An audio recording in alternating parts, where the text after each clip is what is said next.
अगर आपका कैप्रिकॉर्न लगन है या कैप्रिकॉर्न मून साइन है तो 2026 आपके लिए क्या लेके आ रहा है।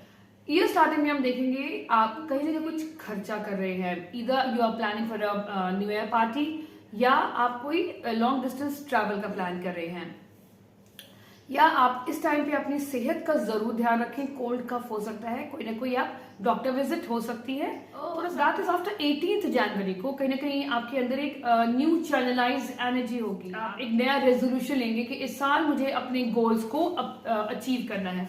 उसके लिए there are chances you will start taking some actions. हम फरवरी की बात करेंगे। फरवरी में आपके 5 प्लैनेट राहु देव के साथ है। राहु देव आपके सेकंड हाउस में है।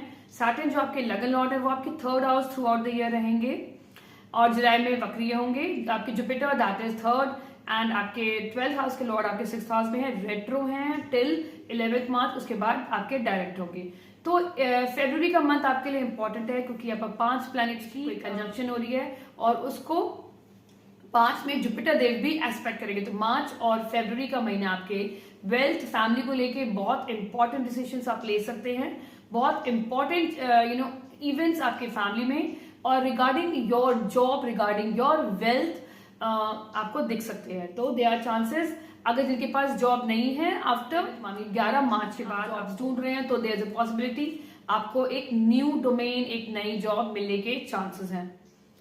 यहाँ पर जुपिटर देव 2 जून को आपके 7th हाउस में आ जाएंगे। जुपिटर यहाँ पर एक बेनिफिक प्लैनेट है बट मकर लगन के लिए ये 3rd और 12th हाउस के लॉर्डशिप को लेके 7th हाउस में आ रहे हैं और वो भी एग्जॉल्टेड हो रहे हैं। तो मीन्स आपका जो पराक्रम हो गया, आपका पराक्रम आपका प्रबल हो गया, आपका इन्वेस्टमेंट, आपके खर्चे, एक्सपेंडिचर प्रबल हो गए और वो किस पे होंगे, अब आपके पार्टनरशिप पे, आपके स्पाउस, आपके मैरिज पार्टनर पे हो सकते हैं। अगर आपका बिजनेस है तो यस, बिजनेस के ग्रो होने के चांसेस ज्यादा हैं। बिजनेस में फॉरेन इन्वेस्टमेंट आने के चांसेस ज्यादा है या आप कहीं ना कहीं बहुत ज्यादा ऑनलाइन आपको फॉरेन रिलेटेड आपको क्लाइंट्स मिल सकते हैं। लेकिन जुपिटर आपके लगन को भी एक्सपेक्ट करेगा क्योंकि जुपिटर एक बेनिफिक है तो ऑफकोर्स वो अपने बेनिफिक जो उसका कैरेक्टरिस्टिक है उसको बरकरार रखेगा। आपके अंदर एक पॉजिटिविटी रहेगा, आप कहीं ना कहीं हारोगे नहीं, कहीं ना कहीं आपके अंदर पेसिमिज्म नहीं होगा बिकॉज आपके अंदर एक नई ऊर्जा लेके आ रहे हैं बृहस्पति देव। दो यहाँ पर आप एफर्ट डालने पड़ेंगे ज्यादा in your marriage and in your business also. यहाँ पर आपके राहु देव 2nd हाउस में है तो yes they are chances Rahu कहीं ना कहीं आपके अंदर greed to earn more wealth आपको दे सकता है। और कैप्रिकॉर्न जस्ट बिकॉज ऑलरेडी बहुत कर्मठ ये वाला साल रहने वाला है, आपने कॉन्टिन्यूसली कर्म करना है और राहु की वजह से आपके अंदर एक कॉन्टिन्यूस डिजायर रहेगा कि यस मुझे इस साल अपने फाइनेंशियल गोल को अचीव करना है। बट अगर आप निरंतर आप प्रयास करते हैं तो सैटर्न आपको एक अच्छे रिजल्ट देके जाएंगे। आपका जो मेन फोकस हो जाएगा इस बार आपका पार्टनरशिप होगी क्योंकि कर्म तो आप करेंगे that is in your blood. आपका स्पाउस की तरफ आपकी रिस्पॉन्सिबिलिटीज बढ़ेगी, हो सकता है स्पाउस को लेके आपके खर्चे भी बढ़ सकते हैं। एक अच्छा रिलेशनशिप बना के रखना है, ना कि उसको हर टाइम समझाते रहना या उसकी पॉइंट ऑफ व्यू को कॉन्ट्रडिक्टरी करना, आपने वो नहीं करना।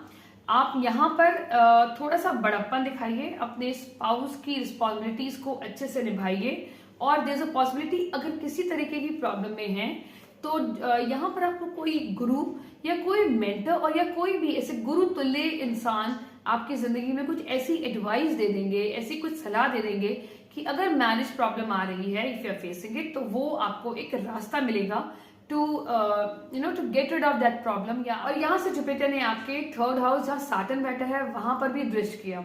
तो जो भी अभी तक सैटर्न अगर आपको थका रहा था और कहीं ना कहीं आप चार्ज अप नहीं थे तो जुपिटर के एस्पेक्ट से, 9th एस्पेक्ट से आपको कहीं ना कहीं एक तरीके का यू फील लाइटन कि यस मैं जो काम कर रहा हूं वो वर्थ इट है। तो आप यू स्टार्ट फीलिंग वर्दी रिगार्डिंग योर वर्क।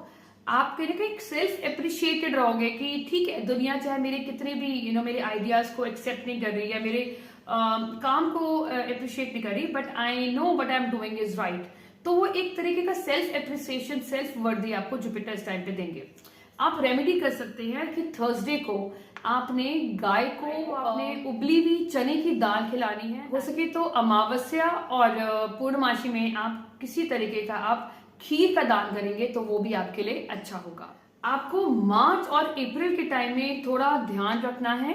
यहाँ पर सा ईगो क्लैशेस हो सकते हैं आपके, ईदर विथ योर नेबर्स और विथ योर यंगर सिबलिंग्स। अपनी कम्युनिकेशन का ध्यान रखना है, क्योंकि यहाँ पर सैटर्न कहीं ना कहीं आपकी कम्युनिकेशन में कोल्डनेस दे रहा है। मतलब आप थोड़े से कोल्ड हो जाओगे, डिप्लोमेटिक नहीं रहोगे, बहुत ब्लंट से हो जाओगे, और वो हो सकता है लोगों को अच्छा ना लगे, उससे रिलेशनशिप में प्रॉब्लम आ सकती है। आपने दो ओवरऑल ये साल आपका कर्म का साल है, और कर्म से होते हुए आपके अच्छे मॉनेटरी गेन्स का साल है, क्योंकि राहु भी सेकंड हाउस में आपको एक अच्छे रिजल्ट देगा। खान पान का ध्यान रखना है, इंटॉक्सिकेशन से दूर रहना है, और दैट इज जुलाई अगस्त में आपने थोड़ा सा ध्यान रखना है। यहाँ पर ईगो क्लैशेस बहुत हो सकते हैं विथ योर स्पाउस। क्यों? क्योंकि जुपिटर एक्सॉल्टेड है, और यहाँ पर आपके सूर्य देव आ जाएंगे, that is in the month of July and August. तो यहाँ पर एक हीटेड आर्गुमेंट रहेगी, इरिटेटिंग एनर्जी में आप रहेंगे टुवर्ड्स योर स्पाउस, तो उसका आपने बहुत ध्यान रखना है। जुलाई अगस्त को आप the best remedy is that आप अपने काम पे ध्यान दें और मौन रहें, मतलब otherwise the best remedy would be Ram Ram Ram Ram Ram, that is, या हनुमान चालीसा आप कर सकते हैं। ईयर एंड में जुपिटर आपके 8th हाउस में आ जाएंगे। जुपिटर आपके 3rd और 12th हाउस के लॉर्ड है, यहाँ से आपके खर्चे बढ़ा सकते हैं। आपके एकदम से हेल्थ रिलेटेड कोई चेकअप आपके बढ़ा सकते हैं, खर्चे बढ़ा सकते हैं, वो आपने ईयर एंड में आपने थोड़ा इसका ध्यान रखना है। अगर कोई आपके पुराना कोई एंसेस्ट्रल प्रॉपर्टी का कोई मैटर चल रहा है, देयर आर चांसेस वो एक रेजोल्यूशन की तरफ जा सकता है। अगर आपको वीडियो पसंद आता है इसे लाइक शेयर सब्सक्राइब जरूर करें। Good luck.